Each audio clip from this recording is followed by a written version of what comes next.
The first time I heard her voice again, I thought it was the boiler. You know the sound. Old pipes clanking, wind slipping through cracks in the insulation. But then it said my name. Soft. Clear. Just once. Harlen. I dropped the glass I was holding. It didn't shatter, just spun once on the edge of the sink and fell sideways like it changed its mind halfway down. Kind of like me, really. It's been 31 months since I left Ohio. I never told anyone. Not even my brother, who used to Venmo me $5 with the caption, "In case your sadness gets thirsty." I cut ties so clean I bled. No phones. No email. No trail. So you can understand why hearing her voice in the walls of this rented trailer in the middle of nowhere wasn't just eerie. It was impossible. I hadn't spoken her name out loud since the night I walked out. I'd trained my mind to treat her like a dream I forced myself to forget before it could turn into a nightmare. But here's the thing. I started hearing it more. At night, when the wind would shake the tin walls. In the background static of the radio when it wasn't even turned on. Once, in the frozen section at the store, I swear I heard her whisper right behind me when I opened the door to grab a bag of peas. You never asked why. But I had. In my head. Every single day. But out loud? No. Because the minute you speak it, you give it power. And I didn't want her to have any power over me anymore. I left for a reason. And no, it wasn't noble. I didn't leave to protect her. I left because I couldn't face her face. Because I saw something on her laptop I wasn't supposed to see. Not a message. Not a photo. Just a draft. An unsent email. Subject: I can't live in this lie anymore. That was it. No recipient. No body text. Just the subject line. Like a blade left halfway inside. So I packed my life into a duffel bag and disappeared like a spineless magician. No note. No confrontation. Just a ghost of a husband now renting a trailer behind a bait shop. But I swear to God, she started showing up. Not physically. Not at first. Her scent. Her voice. Her humming. The same weird out-of-tune hum she used to do while painting her toenails. It started creeping in around the edges of my life like smoke under a door. I thought I was losing it. Until last night. It was 2:43 a.m. I know because I still sleep with the oven clock light on. Long story, bad childhood. I heard 3 knocks. Not loud. Measured. Like someone who wasn't sure they were welcome.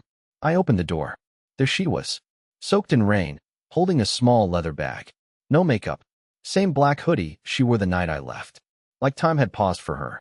But her eyes, they weren't angry. They were hollow. And then she said the words that cracked something in me. You read the email, but you never read the draft. And that's when I realized. She knew. She had always known. The way she said it. Like it wasn't a question, not even an accusation. Just a fact. I stood there in the doorway, barefoot, heart pounding, brain scrambling for any version of this that made sense. It was still raining, cold enough to sting, but she didn't flinch. I hadn't said her name in almost 3 years, and now I couldn't say anything at all. She stepped inside without waiting for permission. The bag in her hand dropped to the floor with a soft thud. She looked around like she already knew what the place looked like she'd seen it before. I realized then she wasn't wet from the rain. Her hoodie was damp, yeah, but not from outside. Her sleeves were soaked at the cuffs, like she'd been wringing her hands raw. I finally managed to speak. How did you find me? She ignored that. Instead, she walked over to the kitchen table and sat down like she'd lived here for months. Her eyes didn't leave mine as she reached into her hoodie pocket and pulled out something small. A USB stick. No label. Just black plastic and tape. She slid it across the table. This is the draft. I didn't touch it. I didn't move. Part of me was convinced this was a hallucination, some weird trauma-fueled fever dream brought on by years of isolation and cheap instant noodles. You shouldn't be here, I said finally. You shouldn't have left, she answered. Silence stretched between us, thick and ugly. I didn't know what was on that USB, but I knew one thing. I didn't want to plug it in. Whatever it was, it would burn through the version of the story I'd built in my head. And as pathetic as it sounds, I needed that version. The one where she was unfaithful. Where I was right to disappear. Where I was the victim. Why now? I asked. After all this time? Her face changed. Not softened, cracked. Like the mask she'd been wearing just slipped a little. Because he's gone, she said. And my stomach dropped. Who? She leaned in slightly, just enough for her voice to go quiet. You know who. I didn't. At least, not yet. But something in the way she said it made me understand. This wasn't about closure. This wasn't even about me. Whatever was on that USB, it wasn't just a draft. It was a confession. And I was about to learn that I hadn't just run away from a broken marriage. I had run away from something much darker. I didn't sleep that night. I didn't even sit. After Willa handed me the USB, she said nothing else. Just stood up, walked to the door, and left like she'd never been there. No goodbye, no explanation. Just that single line echoing in my head like a bell inside a hollow cathedral. Because he's gone. I spent hours just staring at that little black stick sitting on the table, like it might start whispering if I got close enough. I didn't want to plug it in. I wanted to burn it. But curiosity isn't something you can kill with fear. It always outlives logic. By sunrise, I gave in. I booted up the old laptop I hadn't touched in over a year, watched it wheeze its way to life, and slid the USB in like I was lighting a fuse. For a second, nothing happened. Then a single folder popped up on the desktop. Do not open until you're ready. I almost laughed. I wasn't ready. I'd never be ready. But I clicked it anyway. Inside, 3 files. A text document, an audio file, and a folder labeled Proof. I opened the text first. There were no greetings. No explanations. Just a series of sentences. Fragmented. Raw. Like someone had typed them all in one sitting without going back. Some lines repeated. Some were just dates. But one sentence sat in the middle, spaced out from the rest, like it had been intentionally given room to breathe. He knew about you before I ever said a word. My chest tightened. I didn't know who he was, the man she'd referred to last night. But whoever he was, he'd apparently known about me. Maybe even before Willa and I fell apart. There was a timestamp at the bottom, 11:14 p.m., February 2nd, 2022. That was exactly 3 days before I left. The next file was the audio. Against my better judgment, I put in my headphones and hit play. For 30 seconds, it was just room noise. Distant traffic. A low hum, maybe from a fridge. Then her voice, quiet, breathless, terrified. I don't know if I'll survive this, she whispered. If anything happens to me, it won't look like what it is. It'll look clean. That's how he works. And if Harlen ever hears this, I'm sorry I didn't tell you sooner. The file ended there. No explanation. No names. Just silence. I sat there, skin crawling, mind spiraling. I wanted to believe it was fake, some kind of twisted drama she made up to make me feel guilty for running. But deep down, I knew better. That voice wasn't acting. That fear was real. And then I opened the third folder. Inside, photographs. Some were blurry, taken from a distance. Some were screenshots of social media accounts I didn't recognize. One was of Willa, standing in front of our old apartment building, her face pale, circled in red with the caption, "Watched again." 3rd time this week. Whoever put this together was tracking her, watching her, and somehow, they knew my name too. Suddenly, my little hideaway, this off-the-grid, middle-of-nowhere trailer I thought no one would ever find, didn't feel safe anymore. Because this wasn't just a message from Willa. It was a warning, and I just plugged it straight into my only computer. I don't know how long I stared at those photos. Some were pixelated, low quality, like they were taken through glass or from a distance. But one was perfectly clear. It was me, sitting outside this trailer. Same hoodie I wore last week. Coffee cup in hand. Reading a book I didn't even remember picking up. It was dated 3 days ago. I dropped the laptop. Actually dropped it. It thudded against the floor, the screen cracked slightly, but it didn't even matter. My stomach was in knots, my hands ice cold. I had never given this location to anyone. Not even during my brief, paranoid online searches. I paid cash for everything. No phone, no email, no social. But someone had been watching me. I opened the front door and just stood there, scanning the woods. There was nothing but trees and silence. Nothing, except for a shape, way out near the tree-line. A dark figure. Still. Watching. I blinked. Gone. Maybe it was never there. Maybe it was just fear pushing shadows into things that weren't real. But that didn't change the fact that someone took that photo. And now I had no idea who else knew where I was. And then I heard it. A soft knock. Not at the door. At the back window. I didn't move at first. I just stood there in the middle of the room, staring at the back window like a man waiting for it to blink. The knock had been soft, almost polite. 1 knock. Not 3. Not hurried. Just like someone checking to see if I was still alive. I don't know how long I waited. My knees felt weak, My mind screamed for some kind of plan, but my body was frozen. I eventually forced myself to walk toward the back of the trailer, slow, trying not to make a sound. The window was small, covered by a cheap plastic blind I never bothered replacing. I lifted one corner. Nothing. Darkness. Trees. The faint outline of the woods stretching behind the property, just as it always had. I stayed like that, peeking, barely breathing, half expecting a face to snap up against the glass. But there was nothing there. Until I looked down. On the narrow strip of dirt just beneath the window, there was something small and pale lying in the mud. I unlocked the back door, stepped outside barefoot, and immediately regretted it. The ground was freezing. I crouched and picked it up. It was an envelope. No name on the front. No markings. Just sealed, thick, and heavier than I expected. I took it inside, sat down at the table, and stared at it for longer than I'd like to admit. When I finally tore it open, something slid out. A photograph. Black and white. Old. I recognized the place instantly. The basement from our old apartment in Ohio. The concrete walls. The exposed pipes. But what made my blood run cold wasn't the location. It was what was in the frame. Me. Tied to a chair. Eyes closed. Unconscious. There was no way it was real. No memory. No explanation. But the timestamp in the bottom right corner showed a date that made my heart stop. February 3rd, 2022. One day before I left. I jumped up, knocking the chair back. I paced in circles, heart pounding so loud it felt like it filled the room. This didn't make sense. Was it doctored? Was this some sick prank? How could I not remember something like that? I opened the envelope again. There was a second photo. This one was of Willa. Same basement. Same angle. But she was awake. Barely. Her face was bruised. She was holding something in her hand. A note. Facing the camera. It read, "He doesn't know. He thinks he left on his own." I dropped the photo. My hands were shaking so badly I could barely stand. All this time, I thought I was the one who ran. But what if I hadn't? What if someone, made me leave, and just made me think it was my idea? For the rest of the night, I didn't sit.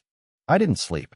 I just walked from window to window, checking the locks, checking the shadows, checking my own mind. I kept coming back to the photo, not the one of Willa, but the one of me. Tied up, limp. The image didn't look faked. The lighting was perfect, the perspective too real. But how could I forget something like that? How could anyone lose a whole night of their life? And not just any night. The night before I vanished. I spent the morning combing through old notebooks, receipts, anything that might tell me where I'd been that day. Nothing stood out. February 3rd, 2022 was blank. No journal entries, no emails, no messages. It was like I'd been plucked off the grid before I ever left it. And Willa had known. That photo of her, holding the message. He doesn't know. He thinks he left on his own. That line kept playing on repeat in my brain, each time sounding more like a diagnosis than a warning. By noon, I did the thing I swore I wouldn't do. I plugged the USB back in. I hadn't opened the entire proof folder. There were subfolders, each named after a date. The earliest one was labeled December 19th, 21. I clicked it. Inside, a single video file. The screen lit up with shaky handheld footage, dimly lit. A camera hidden behind something, maybe a vent or a gap in a wall. It showed me, sitting at the edge of a bed, in what looked like our old apartment. Willa was in the background, talking to someone off-screen. I turned up the volume. "He's starting to remember," Willa whispered. A male voice responded. "That's fine. He only needs to remember what we give him." My blood froze. I skipped forward. New clip. This time I was asleep on the couch. Willa walked into frame holding a syringe. She hesitated, then kept walking. I slammed the laptop shut. It was a lie. It had to be. There was no way. Willa would never. But she was here now, wasn't she? Not to reconnect. Not to make peace. She was here because someone else was gone. That's what she said. Because he's gone. Was that the man in the video? Who was he? And more importantly, what had they done to me? The knock at the door came like a bullet through the silence. I grabbed a wrench from the counter, the only thing close enough to use as a weapon, and crept toward the door. I didn't say anything. Didn't ask who it was. I just waited. And then her voice. Not Willa's. Someone else. "I can help you remember what really happened. But if you open this door, there's no going back." I didn't open the door right away. I stood there, holding my breath, with the wrench gripped so tight my knuckles hurt. The voice had been calm. Too calm. The kind of calm that's not meant to comfort, but to warn. I can help you remember what really happened. But if you open this door, there's no going back. I asked the only thing that came to mind. Who are you? She paused. Then, someone who used to be part of it. That word hit me like a slap. It. No explanation. No name. Just that vague, loaded word. The same word you use when a thing is too dangerous or shameful to say out loud. I didn't respond. I just stood there, listening, waiting for her to say more. But she didn't. She waited.